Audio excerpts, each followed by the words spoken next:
Hello and welcome to Star Citizen Sunday. This is a weekly show which covers all the news of Star Citizen from the week just past. I am your host Mac, so let's get on with it. This week, 3.2 goes live.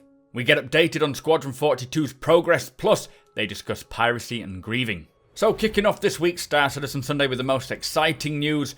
Star Citizen Alpha 3.2 is now out and on the live servers and ready for everyone to download. It is no longer in the PTU. This patch brings 4 new ships, the Origin 600I, the Vandal Blade, the Anvil Hurricane and the Aegis Eclipse, plus the updated Avenger variant, 1 new ship weapon and 3 new FPS weapons, 6 updated legacy armors, kiosk shopping, plus mining with the Prospector, scanning and lots more.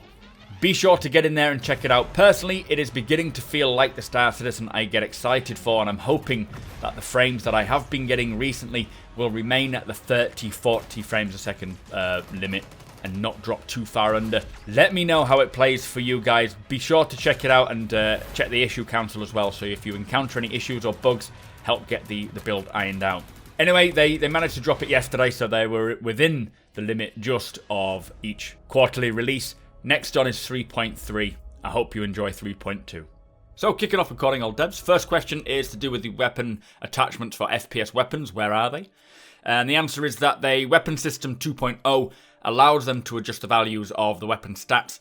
They do have a few attachments already made, like scopes and sights. They just need to figure out a way to allow players to swap them out. And it looks like this new kinetic tech, which allows players to inspect the weapon using the mouse and just sort of move it around, and then click on certain items like the barrel or the wrist rail on the top, and then swap out attachments that you own. That is the method that they're going to bring in. Everything is there, it's just a matter of getting it into our hands, and we'll see on ATV this new kinetic tech of using your hands to move things around. As soon as we get that in, it's going to really change the game for FPS. Next question is kind of similar question as the previous one, but for ship weapons. When are we getting the sub-components for ship weapons? And if you don't know, players will be able to swap out components on ship weapons like the barrel, the cooling unit, the firing unit, all these different things. A bit like swapping components in your ships. Now they say that the art assets are ready to support the system, but it's not there yet.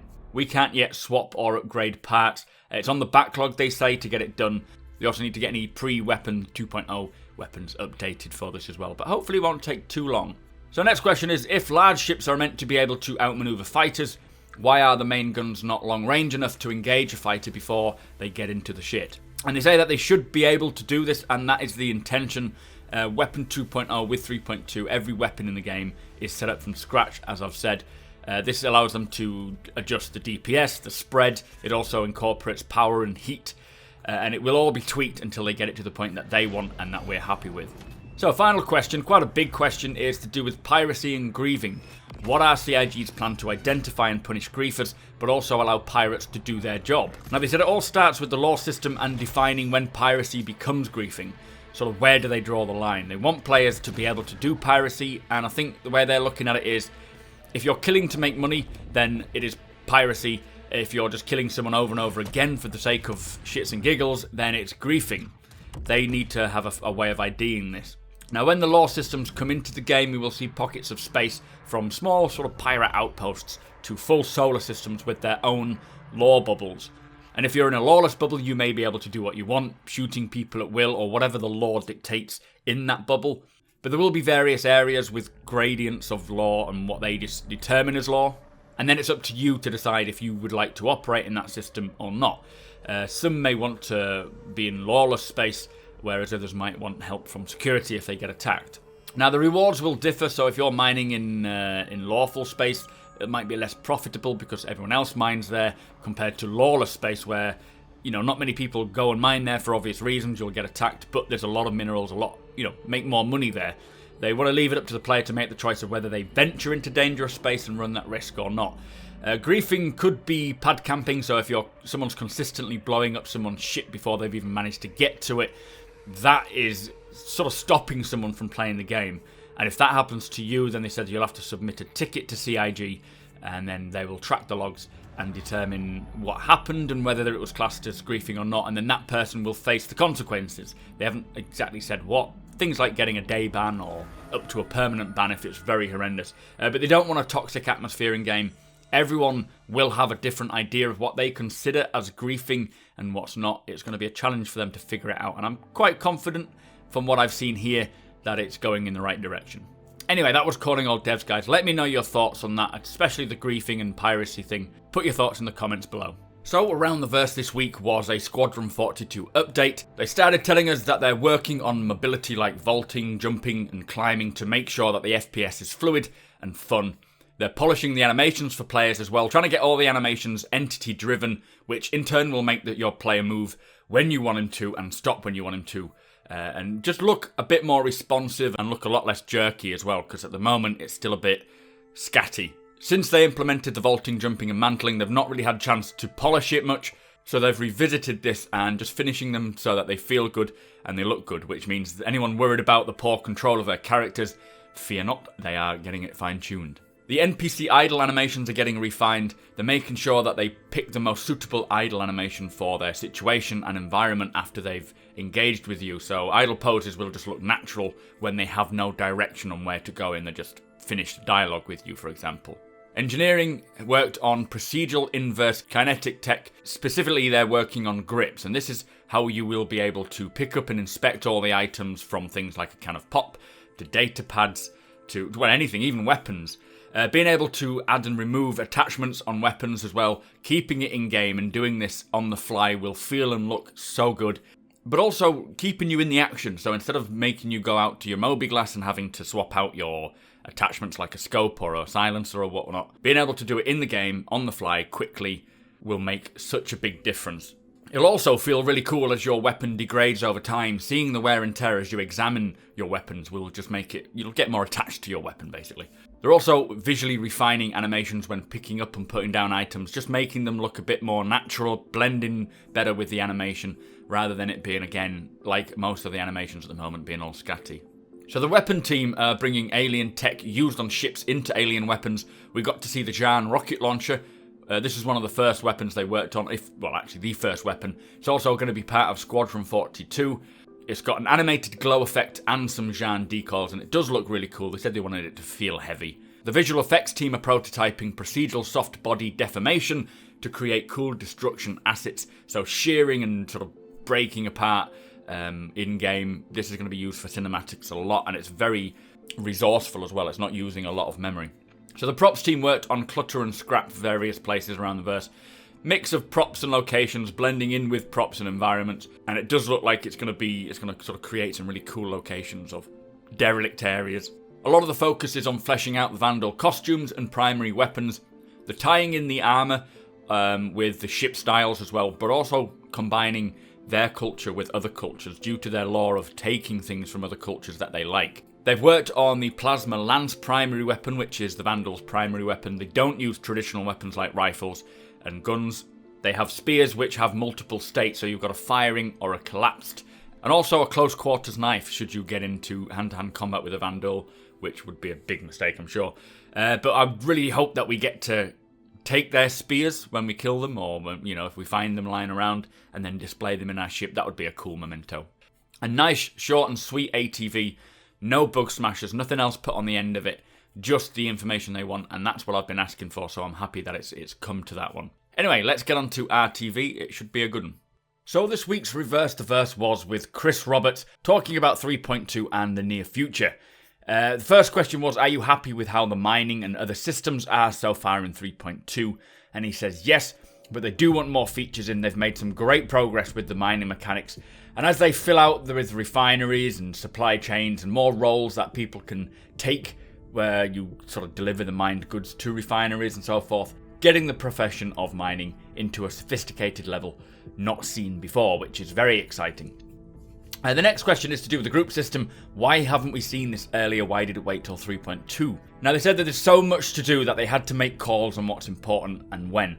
Grouping and friends is less important than what we have had previously, but once bind culling and object container streaming comes in, they'll be able to increase the player count further, not specified to an actual amount, but also some physics updates they are working on in the longer term as well will grant this. They want to ensure that these patches are not just constantly new features, but quality of life improvements are very important, like stability and performance. Next question is, what's the feelings on the quarterly releases?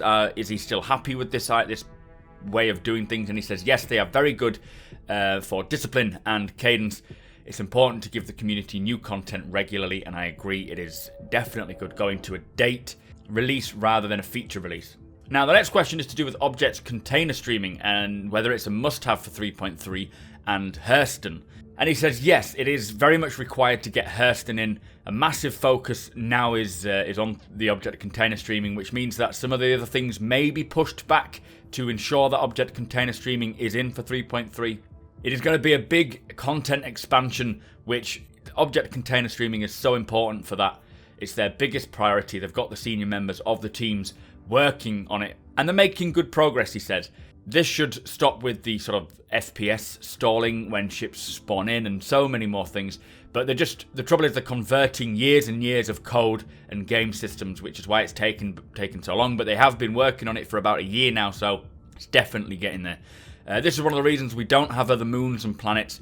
This is one of the reasons we don't have other moons or planets, is because we need the object container streaming system.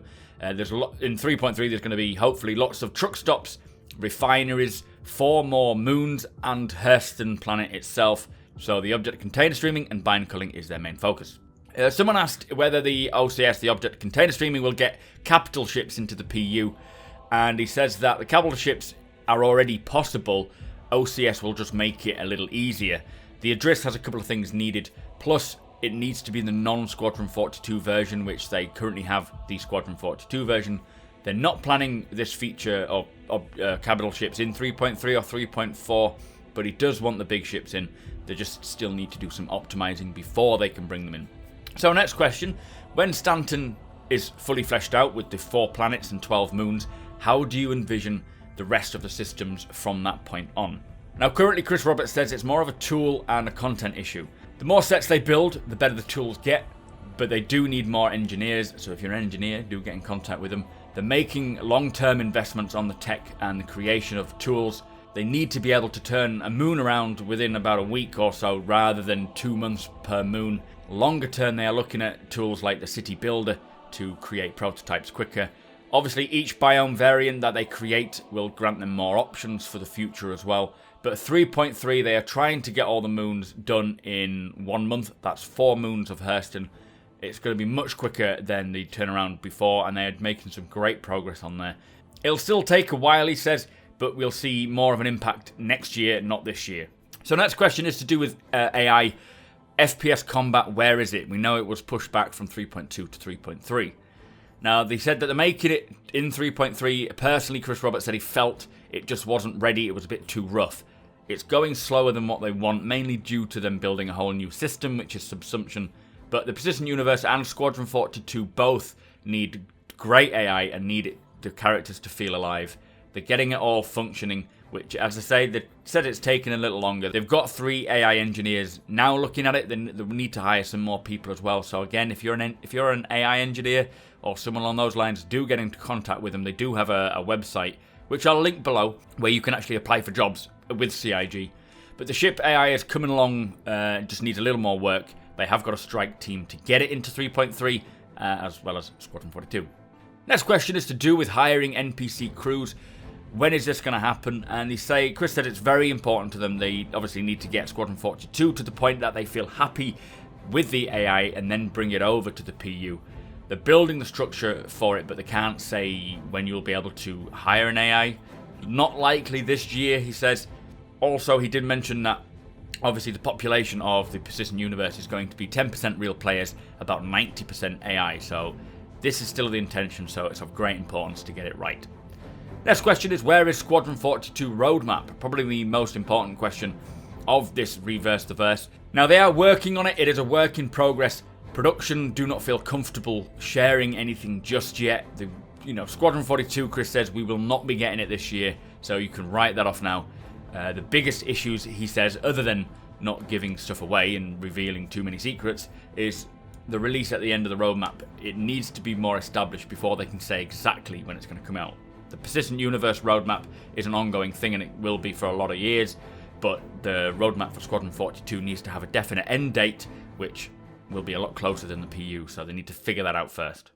So, final question is to do with the ATVs, and he says that, if you didn't notice, Around the Verse was 11 minutes long this week. Is this going to be a trend of ATV? Now, he says they're not ready to announce it, but they are looking at formats, new formats, and shaking things up a little. There's going to be... Chris says there's 3 types of community members. You've got the ones that are kind of unsure about what CIG or what Star Citizen is. They're, say, level 3. Then you've got level 2, which is your casual check-in now and again, just keep up to date with stuff. And then you have, like myself, fanboys, where you're super diehard, you know everything about the game, and you just want more content. They don't want ATV to be too much of a viewing commitment for everyone. They want to break it up into content to take the featurettes a little bigger.